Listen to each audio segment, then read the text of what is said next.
지난주에 이어서 계속 볼 텐데요. 본문은 같은 본문으로 좀 같이 잡아봤어요. 좀 중복되긴 하지만 같은 본문을 잡았고요. 여호수아 9장 1절에서 15절까지의 말씀, 저와 여러분이 한 절씩 교독하시고 마지막 15절은 한 목소리로 다 함께 봉독하겠습니다. 먼저 1절 말씀 제가 읽습니다. 이일 후에 요단 서쪽 산지와 평지와 레바논 앞 대연안에 있는 햇사람과 아모리 사람과 가나안 사람과 브리스 사람과 히위 사람과 여부스 사람의 모든 왕들이 이 일을 듣고 모여서 일심으로 여호와와 이스라엘에 맞서서 싸우려 기브온 주민들이 여호수아가 여리고와 아이 행한 일을 듣고 를 내어 사신의 모양을 보는데 헤어진 전대와 헤어지고 씨앗에서 기운 가죽 포도주를 나귀에 싣고 그 발에는 낡아서 기운 신을 신고 낡은 옷을 입고 다 마르고 곰팡이가 난 떡을 준비하고 그들이 그날 지정으로 가서 여호수아에게 이르되 너와 이스라엘 사람들에게 이르되 우리는 먼 나라에서 왔나이다. 이제 우리와 조약을 맺읍시다 하니 이스라엘 사람들이 히윗 사람에게 이르되 너희가 우리 가운데 거주하는 듯하니 우리가 어떻게 너희와 조약을 맺을 수 있으랴 하나 그들이 여호수아에게 이르되 우리는 당신의 주님이니라 하매 여호수아가 그들에게 묻되 너희는 누구며 어디서 왔느냐 하니 그들이 여호수아에게 대답하되 종들은 당신의 하나님 여호와의 이름으로 말미암아 심히 먼 나라에서 왔사오니 이는 우리가 그의 소문과 그가 애굽에서 행하신 모든 일을 들으며 또 그가 요단 동쪽에 있는 아모리 사람의 두 왕을 곧 헤스론 왕 시온과 아스타롯에 있는 아각 왕 옥에게 행하신 모든 일을 들었음이니이다. 그러므로 우리 장로들과 우리나라의 모든 주민이 우리에게 말하여 이르되 너희는 여행할 양식을 손에 가지고 가서 그들을 만나서 그들에게 이르기를 우리는 당신들의 종들이니 이제 우리와 조약을 맺읍시다 하라 하였나이다. 우리의 이 떡은 우리와 다 짐들에게로 오려고 떠나는 날에 우리들의 집에서 아직도 뜨거운 것을 양식으로 가지고 왔으나 곧 써서 이제 말랐고 곰팡이가 났으며 또 우리가 포도주를 담은 이 가죽 부대에도 새 것이었으나 찢어지게 되었으며 우리 이 옷과 신도 여행이 매우 길었으므로 낡아졌나이다 한지라. 우리가 그들의 양식을 취하고는 어떻게 할지를 여호와에게 묻지 아니하고 함께 봉독하죠. 여호수아가 곧 그들과 화친하여 그들을 살리라는 조약을 맺고 회중 족장들이 그들에게 맹세하였더라. 아멘. 네.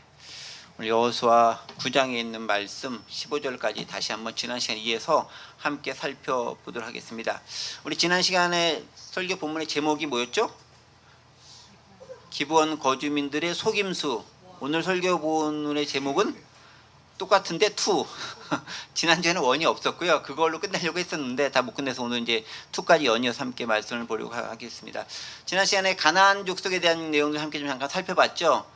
가나안 족속 사실 그 전부터 아브라함 때부터 그 전부터 있었던 족속이었고 그것들이 아브라함 때를 거쳐서 또 나중에 못 시대에 거쳐서 7개 정도의 부족이 남았다라고 우리가 함께 살펴봤습니다. 그래서 헷, 기르가스, 아모리, 가나안, 브리스, 히위, 여부스 족속이 남아져 있었는데 오늘 본문에는 기르가스는 빠졌지만 역시 그 족속도 그들 가운데 있었을 것이다 라고 생각됩니다.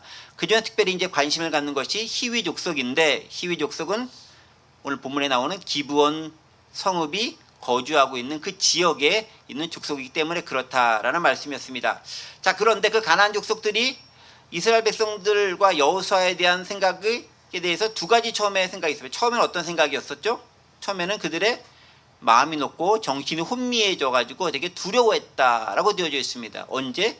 이스라엘 백성들이 요단강 넘어올 때까지만 해도 그리고 여리고성을 쳤을 때까지만 해도 그것이 무너졌을 때까지만 해도 그 생각을 가졌을 것입니다. 자, 그런데 이제 시간이 지나서 이제 다시 한번 이스라엘 백성들이 그 히위족 속에 있는 기브온 성읍을 칠 때쯤 되니까 좀 다른 반응들이 나타나기 시작했습니다. 어떤 반응을 보이기 시작했죠? 가나안에 있는 7 족속들이 서로 연합을 하기 시작했습니다. 그래서 그들이 맞서 싸우자라고 동맹을 맺었다라는 거죠. 차이가 발생했다라는 거죠.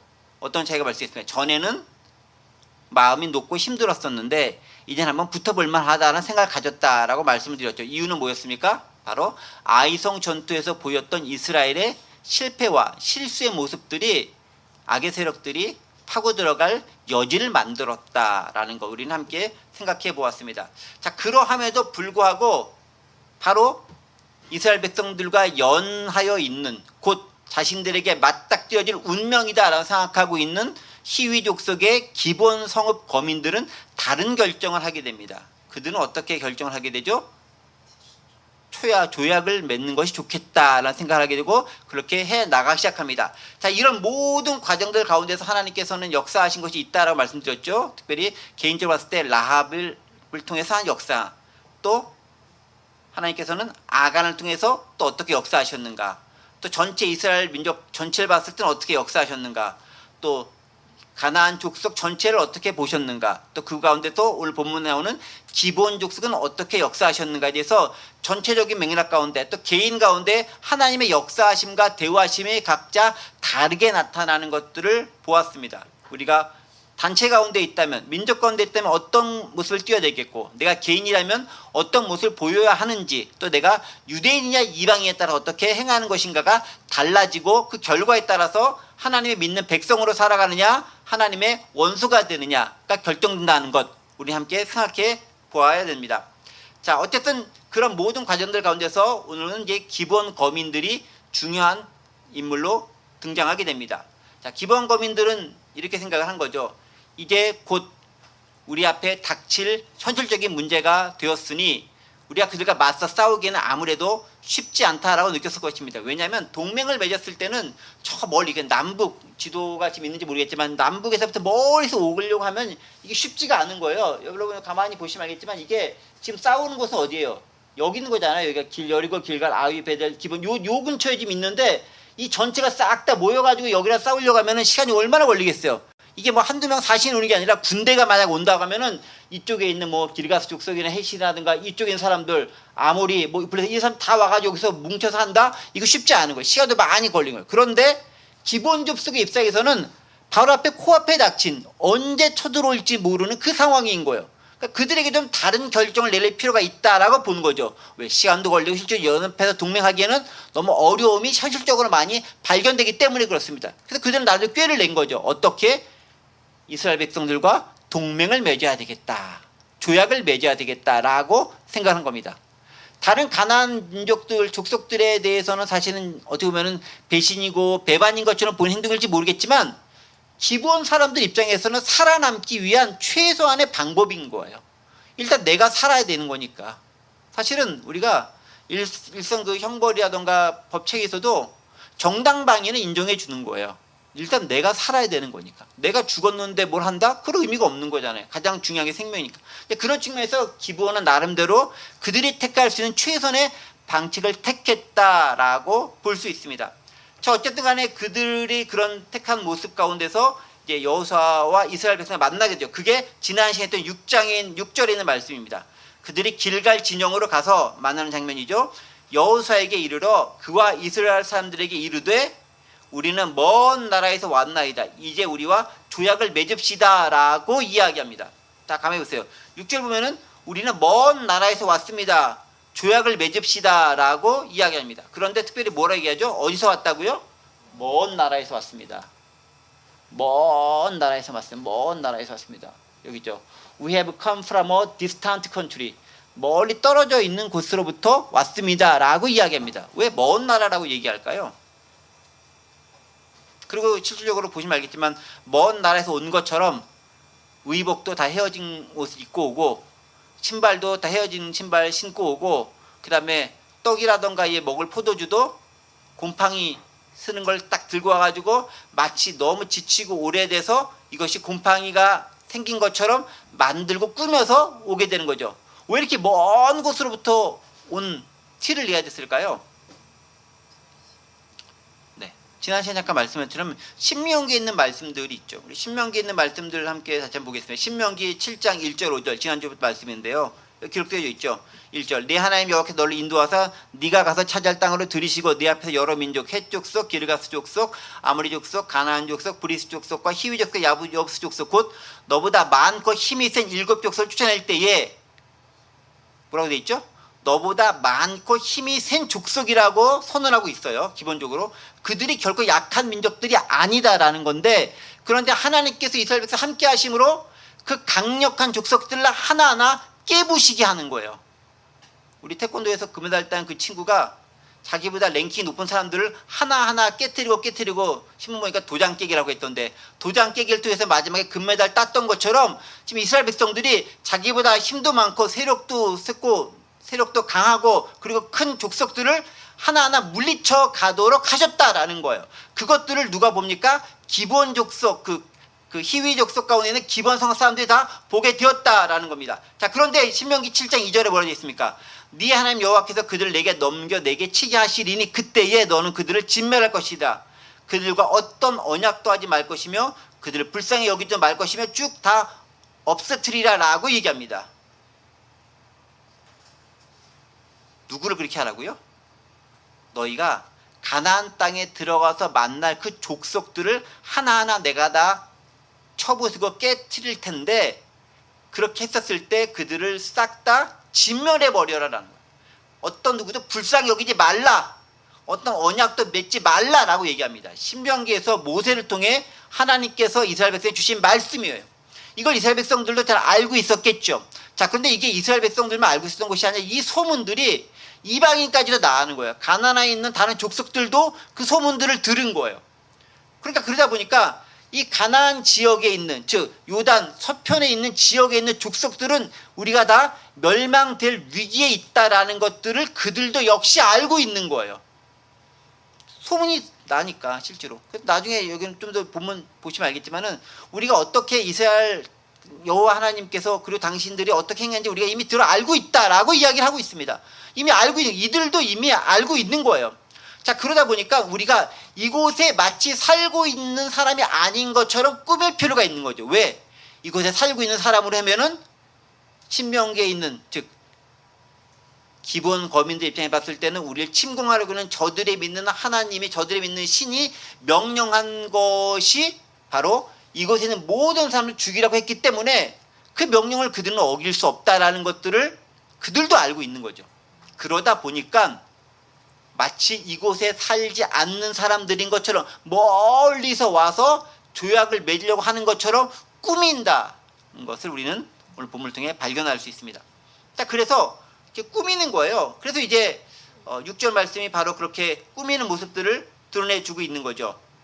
우리는 먼 나라에서 왔나, 이제 우리와 조약을 맺읍시다.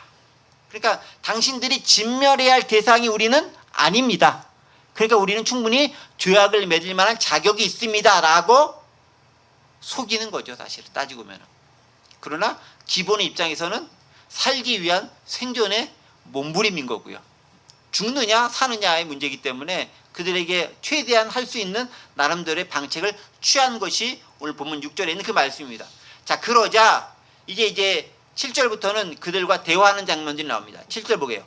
이스라엘 사람들이 히위 사람에게 이르되 너희가 우리 가운데 거주하는 듯하니 우리가 어떻게 너희와 조약을 맺을 수 있으랴 라고 질문합니다. 여호수아가 질문한 게 아니라 이스라엘 사람들이 질문한 거예요. 이스라엘 사람들도 알고 있는 거죠. 어떻게?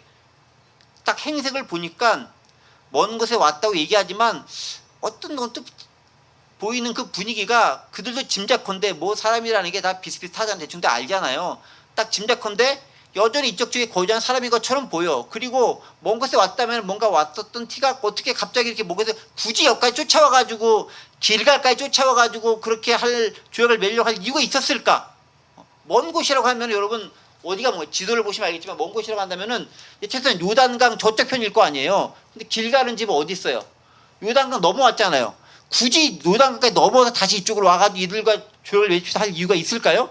합리적으로 따지면은 요단강까지 건너서 저 먼 곳이 이쪽 먼 곳일 거 아니에요. 뭐 이쪽을 먼 곳이라 할 수는 없을 테니까. 요단 동편 저쪽에서 이렇게 멀리서 건너서 왔다. 이 사람 차지할 땅은 이곳인데 굳이 왔다. 조금만 합리적으로 생각해 보면은 그렇게 먹어서 올 이유가 없고 그럴 민족이나 그럴 나라가 없다라는 걸 충분히 캐치할 수 있어야 돼요. 그런데 거기까지 생각이 미치지 못한 거예요. 그냥 그들이 말한 것만 이스라엘 백성들은 그냥 들은 거죠. 그리고 그 말을 그대로 믿어버린 겁니다. 자, 어쨌든 간에 자기들도 가지고 있는 율법과 하나님의 명령이 있기 때문에 니네가 우리 가운데 거주하는 듯하니 우리가 어떻게 너의 조약을 맺을 수 있겠느냐. 신명기 말씀을 보니까 너희들은 진멸해야 될 대상이 같다라는 뉘앙스를 가지고 이야기를 하고 있습니다.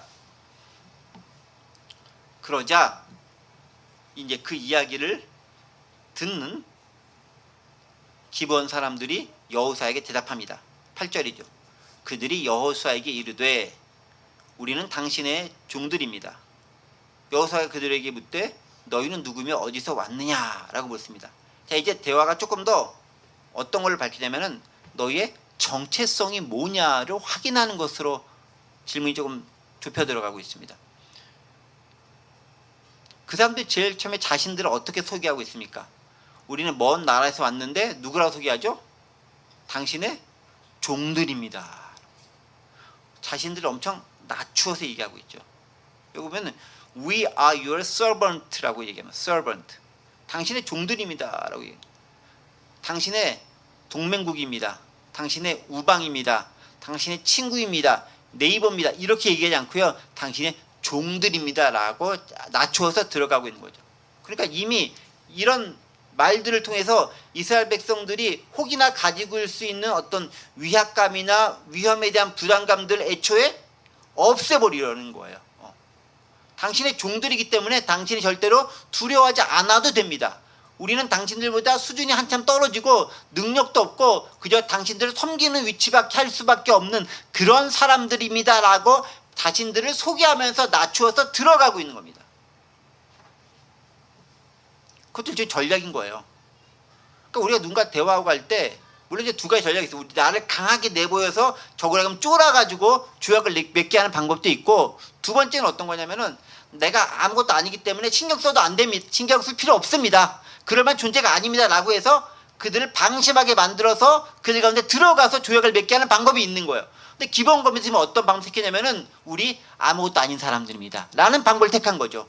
우리는 강력하다라고 해서 몰고 가지 않았습니다. 강력하다고 몰고 갔으면은 이스라엘 백성이 긴장하면서 하나님 이름으로 더 열심히 싸웠을 거예요. 근데 그렇게 나아가지 않는 거죠. 어떻게? 우리는 매우 연약합니다. 라고 자신을 낮추면서 들어갔습니다. 그게 사실 이스라엘 백성이 먹힌 방법이에요.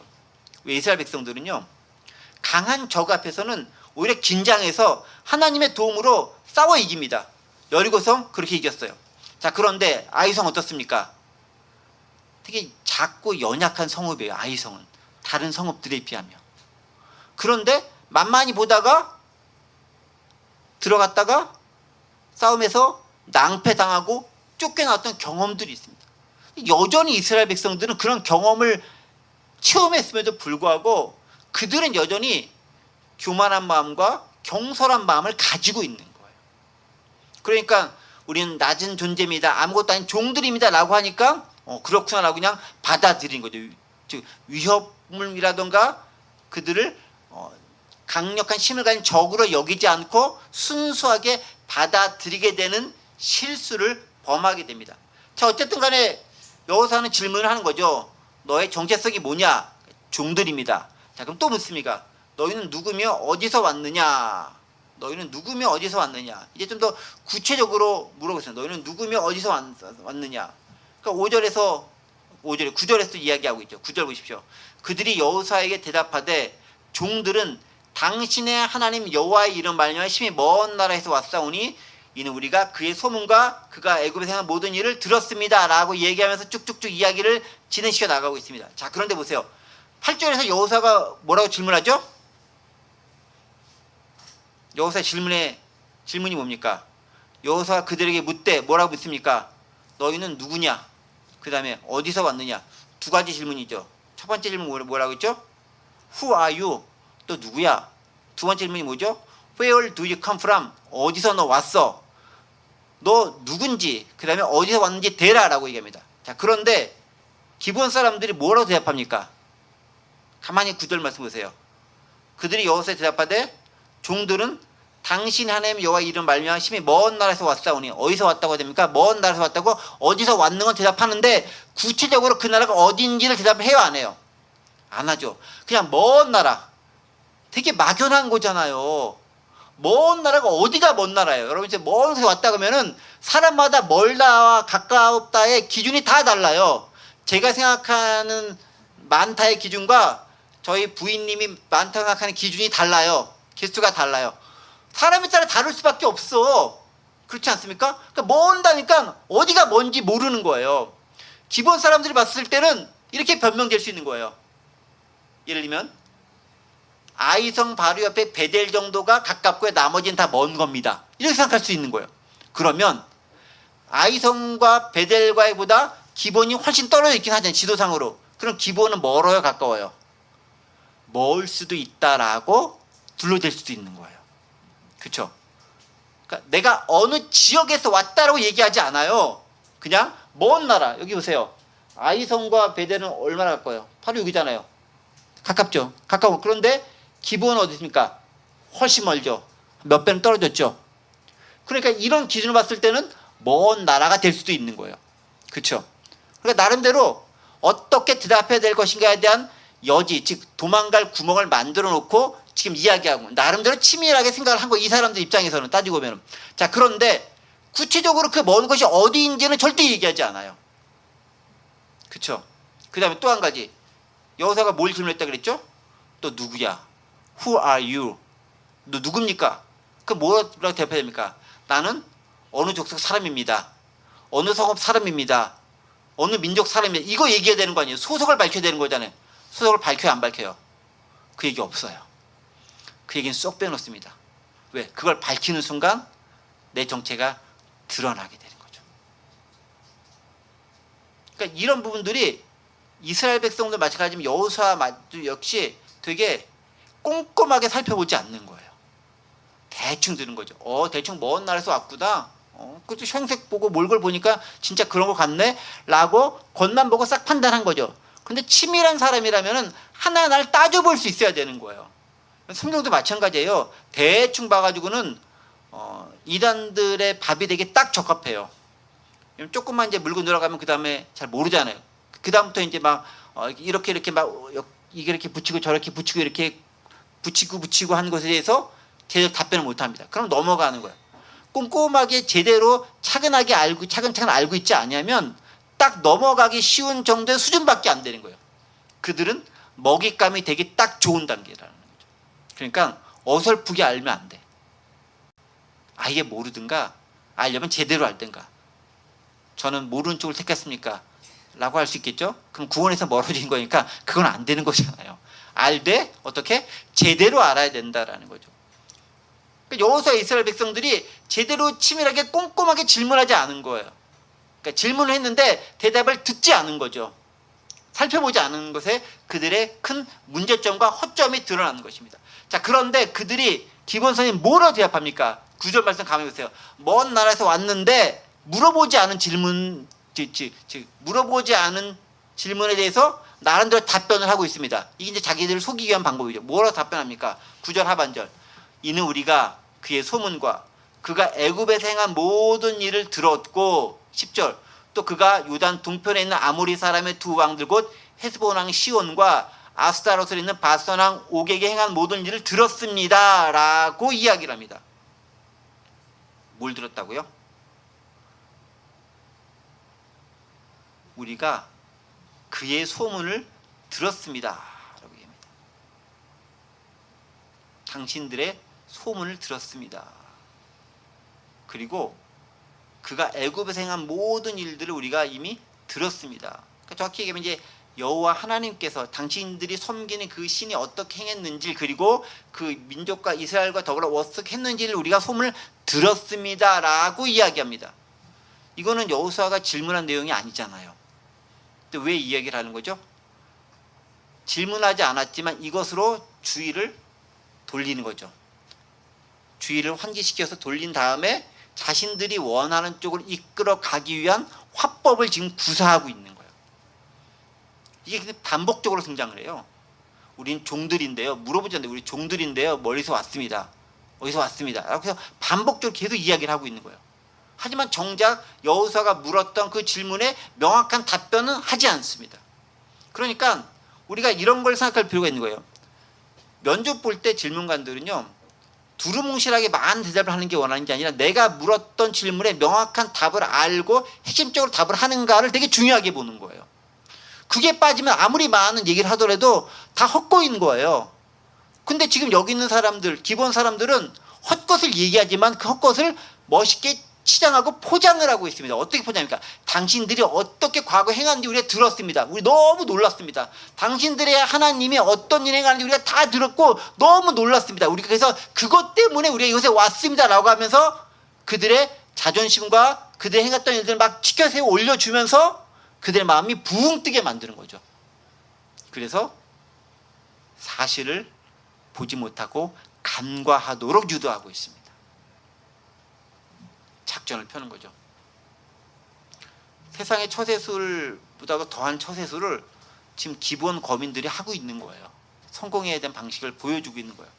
그리고 여호수아와 이스라엘 백성들은 거기 그대로 지금 넘어가고 있는 장면들을 우리는 보고 있습니다. 자, 그러나 어쨌든 그럼에도 불구하고 우리는 여기서 확인할 수 있는 거 있습니다. 여러분 가만히 보세요. 기본 거민들이 우리는 당신과 당신의 하나님 그리고 이스라엘 백성들이 어떻게 행했는지 소문을 들었습니다 라는 말은 뭐겠습니까? 즉 어떤 일들을 행했는지가 이미 소문이 파다하게 났다라는 거예요. 그건 이미 여리고성 정탐하러 갔을 때도 또 여리고성에 있는 사람들 자체들도 이미 듣고 알고 있던 바였다라는 거죠. 그 말은 어쨌든 우리가 믿는 기독교인이라면 우리에 대한 소문이 다른 사람들에게 잘 퍼져 나갈 수 있도록 할 필요도 있다라는 거예요. 근데 요새 이제 기독교에 대한 소문은 별로 좋은 소문은 안 나잖아요. 주로 부정적인 거, 또 안 좋은 거 이런 쪽만 소문이 나는 거잖아요.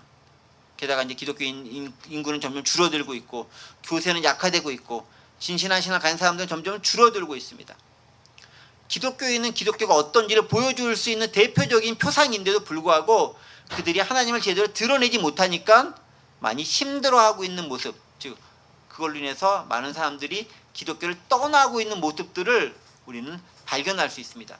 자, 그런데 어쨌든 사람들이 기독교에서 무엇을 발견할 수 있느냐? 명성을 들을 수 됩니다. 명성. 자, 그런데 명성교의 명성이 아니라 명성을 들어야 하는데 여기 명성이라는 말은 없는데요. 9절에 있는 말씀을 보면요. 보세요. 종들은 당신의 하나님 여호와 이름 알며 심히 먼 나라 왔사오니 이는 우리가 소문과 그가 알고 행한 모든 일을 들었다라고 이렇게 완곡하게 표현되어 있지만 영어 성경을 좀 보시면 9절의 영어 말씀, 영어 성경을 보세요. 뭐랬습니까? They answered, Your servants have come from a very distant country because of the fame of the Lord your God. 당신의 주 하나님 여호와의 명성 때문에 우리가 먼 곳에 왔다라고 얘기합니다. 그러니까 그들이 온 이유는 뭡니까? 하나님에 대한 소문을 들었다라는 거예요. 비록 이것이 이스라엘 백성들이 허점을 파고드는 빌미를 제공하긴 했지만 하나님에 대한 소문이 이방 국까지 싹 다 퍼지게 됐다라는 거예요. 그런 면에서 하나님에 대한 소문을 퍼뜨릴 수 있는 우리의 모습과 삶의 양식이 있는가를 우리는 좀 살펴보고 반성해 볼 필요가 있는 거예요. 사람들이 나를 봤는데 하나님은 하나도 안 봤다. 하나님을 믿는 사람이 모른다. 라면 문제가 있는 거예요.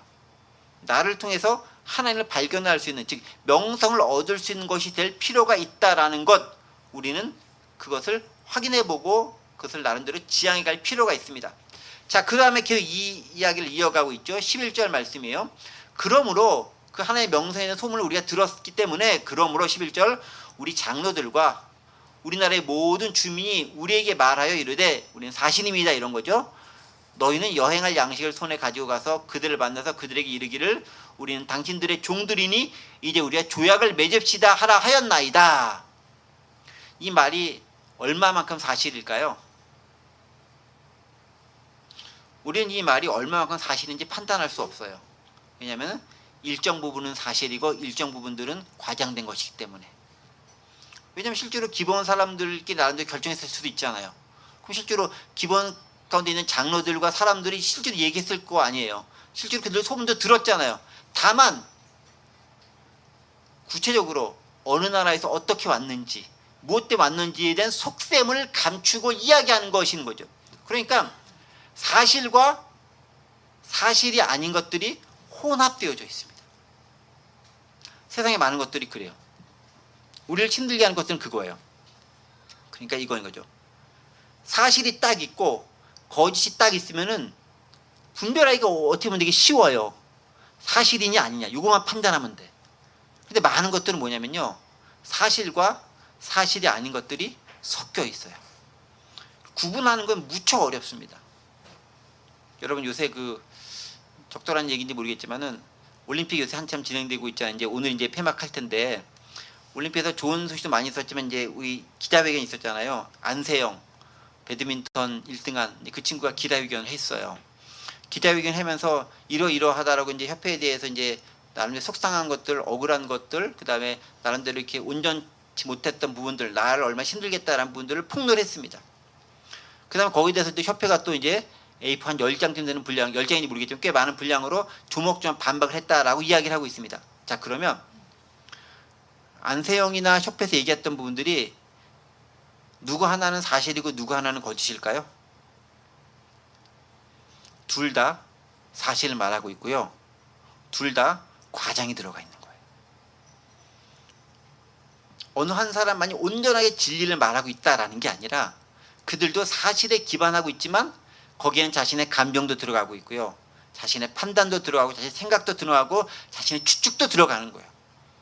그 모든 것들은 팩트에서 파생되어져 온 논 팩트가 될 수 있는 거예요. 그걸 우리 완벽하게 구분하기가 무척 어렵다라는 거죠. 협회도 마찬가지예요. 저는 협회가 잘했다는 얘기를 하는 게 절대로 아니에요. 협회가 말하는 것들도요, 아예 거짓말만 딱 따잡아서 얘기하는 게 아니에요. 물론 그렇게 말하는 못된 사람들도 있어요. 있는데 그 얘기는 하지 말고 협회도 사실을 기반으로 해서 조금 더 숨길 건 숨기고, 그러니까 말해야 될 건데 말하지 않고, 말하긴 말하는데 과장돼 말하고, 또 하나인 거를 두세 개 했다라고 얘기하고, 이만큼 잘못했는데 축소해서 얘기하는 걸 통해 가지고 과장과 축소를 통해서 나름대로 왜곡하고 있는 부분들이 있다라는 겁니다. 근데 그것들을 분별해내는 거는 무척 어려운 거예요. 그래서 우리에게 필요한 게 뭔지 아십니까? 지혜가 필요한 겁니다. 솔로몬이 구했던 게 뭐죠? 지혜로운 마음을 구한 거예요. 솔로몬은 그걸 분별하기 원하는 거예요. 단지 사실이다 아니다 이걸 분별하기 원하는 것이 아니라 어떻게 지혜롭게 분별하고 판결해서 사람들이 잘 따르고 그 나라를 제대로 운영해 나갈 수 있을 것인가, 여기에 관심이 있는 거예요. 그런데 그러기 위해서는 분별할 수 있는 지혜가 필요한 거예요. 그 다음에 판단을 낼 때 판단력이 필요한 거예요. 그러려면은 무엇이 사실이고 무엇이 거짓인지, 어디까지가 사실이고 어디까지가 추측인지, 어디까지가 거짓이고 어디까지가 과장인지, 이런 부분들을 구분하고 분별할 수 있는 지혜가 필요한 거예요. 근데 그거는 어느 한동안 되지가 않아요. 수없이 많은 경험을 통해서, 또 사람이 살다 보면은 내 의도와는 다르게 나도 모르게 약간 과장되게 이야기하게 돼 있어요. 가장 대표적인 게 간증할 때 그래요. 간증은 사실을 바탕으로 얘기합니다. 기본적인 팩트는 있어요. 근데 자꾸 말을 하다 보면 조금씩 내 생각이 들어가는데, 그 생각이 없었던 것을 잠시 생각으로 말한 건데 그 생각이 나중에 사실인 것인 양 믿어지고 그것이 확실화돼서 사실인 것처럼 이해하게 됩니다. 그런 분들이 많이 생겨요. 그게 위험한 거죠. 그래서 우리가 무엇의 기준으로 봐야 됩니까? 성경에 있는 말씀을 기준으로 해서 판단을 할 수 있는 분명한 잣대를 가지고 있는 필요가 있다는 거죠. 자, 보세요. 아까 다시 한번 넘어가 보겠습니다. 여호수아가 뭘 물어봤죠? 너 정체가 뭐야? 어디서 왔어? 너 누구야? 그런데 대답 어떻게 합니까? 그들이 거짓말을 완전히 한 게 아니라 두루뭉실하게, 완벽한 거짓이 아니라 나름대로의 일부분의 사실에다가 좀 과장을 섞어가지고 완벽하게 알지 못하도록 꾸며낸 사실을 이야기하고 있는 거죠. 어지간한 사람이 그것을 판단하는 것이 쉽지 않을 수 있다는 것입니다. 그래서 우리에게 필요한 게 뭐냐면 지혜로운 마음이 필요한 거예요. 하나님께서 주시는, 성령으로 말미암아 주는 참다운 지혜가 필요한 거죠. 분별해낼 수 있는, 그것이 지도자와 리더일수록 더더욱 그것이 필요하고 요구되는 항목입니다. 그래서 그것을 특별히 리더들은 간구하고 분별할 수 됩니다.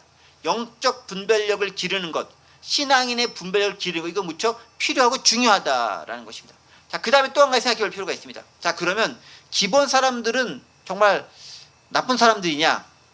기본 사람들 행위 자체가 썩 올바르다고 볼 수는 없어요. 왜냐하면 사실을 왜곡하고 과장하고 허위인 거잖아요. 여러분 그 선전도 광고도 허위 과장 광고하면은 공정거래위원회에서 징계받아가지고 벌금 물고 또 이렇게 세금 많이 물고 이런 여러 가지 징계를 받게 됩니다. 허위 과장 자체가 사실은 팩트에서 벗어나는 것이기 때문에 그렇습니다. 자, 그런데 어쨌든 기본 거민들이 지금 했었던 그 행동들은 정당한 행동들, 완전히 사실에 기반한 정직한 행동들이라고 볼 수는 없잖아요. 일종의 속임수가 들어가는 거잖아요. 따지고 보면. 그렇죠? 그러면 그분들이 한 것이 잘못된 것이다라고 볼 수 있겠죠. 잘못된 것이니까 그분들은 구원에서 멀어지거나 구원받지 못한 자가 되어야 맞지 않을까요? 네, 우리는 알겠지만 결과적으로는 그들도 이스라엘 무리 가운데 들어오게 됩니다. 자, 그럼 어떻게 이걸 해석하면 좋을 것인가? 여러분 그 신약 성경 보면 제가 본문을 준비하지 못했는데 불의한 청지기에 대한 비유가 나옵니다. 어떤 청지기가 있는데 이 사람이 청지기는 내게 아니에요. 주인의 것을 관리하는 사람입니다. 근데 이 사람이 이제 장부를 맡았는데 너 이제 네가 행하는 거 보니까 불의한 게 잘못하고 행하는 거 보니까 너 이제 관둬라고 이제 주인이 명령을 했습니다. 근데 가만히 생각해 보니까 내가 지금 여기서 잘리고 나면은 나중에 굶어 죽을 것 같잖아요. 그래서 어떻게 합니까? 곰곰이 생각을 해본 다음에 주인으로부터 빚을 진 사람들을 하나씩 다 불러모으기 시작합니다. 그래가지고 너 50 빚졌어? 여기다가 30이라고 적어. 빚을 막 자기가 탕감해 주는 거예요. 너 100 빚졌어? 50만 적어. 50 탕감해 주는 겁니다. 자기 임의대로 막 탕감해 주는 겁니다. 자, 그런데 그 행위가 옳아요? 옳지 않아요? 행위 자체는 옳지 않아요. 잘못된 것입니다. 예수님도 그 잘못된 행위 자체가 옳다고 얘기한 게 아니에요. 그런데 그렇게 해서라도 자신의 앞날을 대비하면서 했었던 그 모습에 대해서는 칭찬을 합니다. 그 불의한 청지기가 비록 하는 모습 자체는 불의한 것이었고 그런 삶을 살았지만 살아남기 위한 그 행위의 모습 자체는 나름대로 칭찬받을 만하다라는 거예요. 그러니까 행위 자체가 잘했다는 게 아니에요. 살기 위해서 했었던 그 나름대로의 몸부림 자체가 칭찬받을 만하다라고 하면서 예수님도 칭찬해 줬습니다. 기본 거민들의 모습이 그런 모습인 거예요. 그들이 살기 위해서 속임수를 쓸 수밖에 없었던 삶의 정황들, 안 그러면 죽으니까, 멸절되니까. 특히 이스라엘 백성들에게 하나님께 주신 명령은 싹 다 진멸하는 거잖아요. 살아남기 위해서는 어쩔 수 없이 그 방법을 택해야 되는데 그 방법이 예수님께서 보시기에도 그 의도라든가 이런 걸 했을 때 옳지 못하지만 그러면 그렇게 해서 살아남는 그 모습 자체가 괜찮다라고 인정해 주셨다라는 거예요. 그렇다고 불의와 불법을 행하라 라고 말씀드리는 것이 아니에요. 가장 정직한 방법을 행하는 것이 무엇보다 중요합니다. 그럼에도 불구하고 구원을 받기 위해서 내가 할 수 있는 최선의 것을 다하는 모습이 하나님 보시기에는 귀하고 아름답게 보여진다라는 거예요. 그래서 결국은 아시겠지만 이 기본 거민들은 이스라엘 구성원 공동체 안에 들어가게 됩니다. 그리고 그들도 결국은 나중에 이스라엘 사람들이 되는 거예요. 거주민들과 똑같이 그들도 외지 사람들이었지만 함께 생활하면서 결국은 이스라엘 사람들이 되는 거예요. 아마 지금 이스라엘, 즉 유대인이라 일컫는 많은 사람들 중에는 이 기브온 거민이 자신들의 조상인 사람들도 있을 거예요. 하지만 우리의 조상은 기브온 거민입니다 라고 말하는 사람은 없을 거예요. 그냥 이스라엘 사람입니다 라고 얘기하겠지. 그러지 않겠습니까? 그 모습 우리는 볼 필요가 있다는 거죠. 자, 어쨌든 간에 그러면서 계속해서 이제 자기들이 먼 곳에 왔다는 증거를 보여줍니다. 이제 12절, 13절이 그거죠. 12절은 이제 떡을 가지고 보여주면서 먼 곳에 왔기 때문에 우리 떡에다 곰팡이 쓸었습니다. 포도주를 부으면서 우리가 멀리 왔기 때문에 우리 가족 부대가 다 찢어지게 됐습니다. 내가 멀리서 왔기 때문에 신발도 다 헤어지게 됐습니다. 라고 하면서 멀리서 왔다는 걸 계속 강조하고 있습니다. 실제로 멀리서 안 왔는데 거짓말 했음에도 불구하고 넘어갈 수밖에 없게 나름대로 치밀하게 최선을 다해서 그들은 행동하고 있는 거예요. 그러자 이것도 지성이면 감천인가요? 14절에 뭐라고 기록되어 있습니까? 무리가 그들의 양식을 취하고는 어떻게 할지 여호와께 묻지 아니하고 15절 여호수아가 갖고 그들을 화친하여 그들을 살리라는 조약을 맺고 회중 족장들이 그들에게 맹세하였더라. 여기서 두 가지 것을 발견해요. 첫 번째, 그 얘기를 다 들은 다음에 무리가 행한 반응이 무엇입니까? 14절 첫 번째 뭐라고 되어 있죠? 무리가 그들의 양식을 취하고는 뭐 했다고요? 이미 받았다라는 거죠. 뭐 나쁜 말로 하면 뇌물 받은 거기도 하지만 선물을 받은 거예요. 선물, 뇌물이라고 하면 선물을 받은 거죠. 근데 선물 별로 좋은 거 아니잖아요. 양식이 어떠다고요? 곰팡이 있었잖아요. 또 포도주 어때요? 다 다 헤어져가지고 부대가 헤어져가지고 이렇게 물론 포도주는 오래된 게 맛있고 좋은 건지 모르겠지만 뭐 그런 포도주인 거잖아요. 그거 다 받았다라고 얘기하고 있잖아요. 물건을 보면서 그 이스라엘 백성의 마음도 이미 동한 거예요. 여러분 왜 사람들이 누구한테 가면서 뇌물 드리고 선물 드리고 왜 그렇게 하겠어 부탁할 때 아닌 것 같지만 그런 모습 하나하나가 사람을 움직이는데 크게 작용을 하는 거예요. 그러니까 이 기본 거민들은 무척 세속적인 방법을 통해서 정말 지혜롭게 세상을 살아가고 있는 거예요.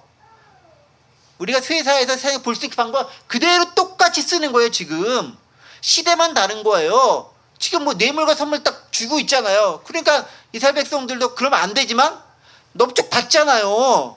취하고서 얼마나 재밌습니까?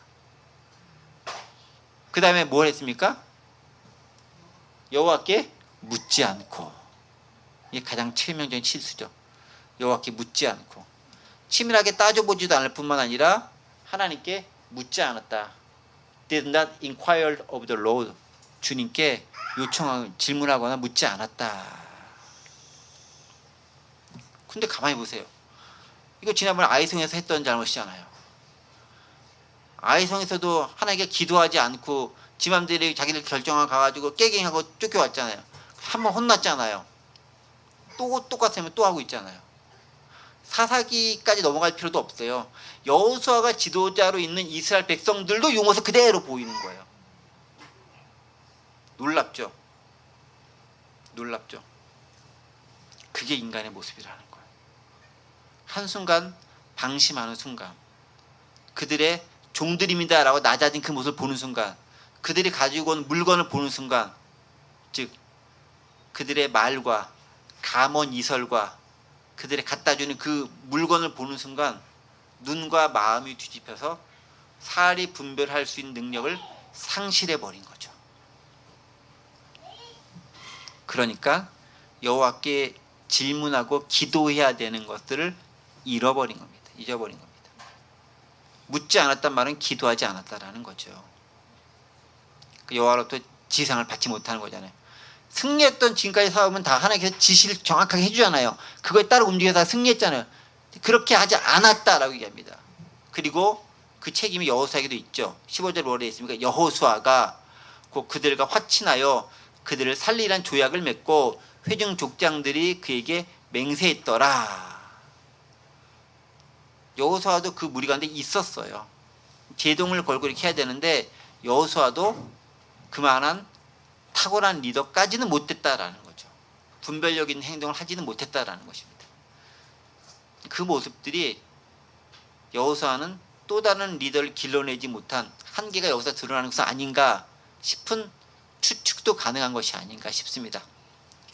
말씀을 정리하겠습니다. 경솔한 행동을 결국 그에 대한 대가를 치르게 됩니다. 결국은 이스라엘 백성들은 가나안 땅 전역을 차지하라는 하나님의 명령이 있음에도 불구하고 다 차지하지 못하고 일부 종족들은 남겨두게 되고요. 또 기브온 족속 사람들은 이방인임에도 이스라엘 백성들에 들어가 살게 됩니다. 어떻게 보면 이것도 하나님의 섭리 가운데 있는 것일 수도 있어요. 이방인을 구원하려는, 그들 버리지 않으려는. 어쩌면 이스라엘의 경솔하고 얄팍하고 그들의 허둥지둥되는 그 모습 때문에 이방인들이 들어오게 되었지만 어쨌든 그것이 기브온 족속들에게는 살아남고 구원에 이르는 기회가 되었을 수도 있습니다. 누구에게는 하나님 보시기에 속상하고 나쁜 일을 하는 것이지만 누구에게는 그것이 또한 기회가 되기도 합니다. 양면성을 가지고 있는 것이죠. 그러나 그럼에도 불구하고 우리는 분명 명확히 알 필요가 있습니다. 뭔가를 결정할 때 반드시 하나님께 질문하고 묻고 기도하며 행해야 된다라는 것. 그리고 하나하나 치밀하게 따져보고 결정할 수 있어야 되는 것. 또 교만하고 높아진 그 마음은 본질과 상황을 제대로 보지 못하고 왜곡되고 허황된 것으로 넘어가기 쉬운 것이 인간의 마음이라는 것. 우리는 기억하면서 우리 자신을 돌이켜보면서 세상이 바로 기드온과 같다라는 것이고요. 믿는 사람들의 모습이 여호수아 이스라엘 백성들과 같다라는 거예요. 그래서 너희는 지혜로워라 라고 마태복음에서 주님께서 이야기하시기도 합니다. 지혜로움은 본받되 그들의 악한 마음은 버릴 수 있는 하나님 기뻐하시는 저 여러분들 되시기를 간절히 원합니다. 기도합니다. 은혜와 사랑의 하나님 아버지, 여호수아의 말씀을 통해서 기브온 거민들의 악하지만 그럼에도 그들이 살려고 하는 몸부림을 발견하게 됩니다. 그리고 그들이 결국 이스라엘 백성들의 비록 종이고 허드렛 일을 하게 되지만 구원의 그 자리에 동참하게 된 것 또한 발견합니다. 하나님, 우리가 배워야 될 교훈들이 있습니다. 기브온으로부터 배워야 될 것이 있고 이스라엘 민족으로부터 배워야 할 타산 지석도 있습니다. 어느 것이 되었던 우리 실수하지 않고 실패하지 않고 하나님께 온전히 말씀을 듣고 그에 따라 분별해 나갈 수 있는 참다운 신앙인 될 수 있도록 도와주옵소서. 감사드리며 예수 그리스도의 이름으로 기도하옵나이다. 아멘.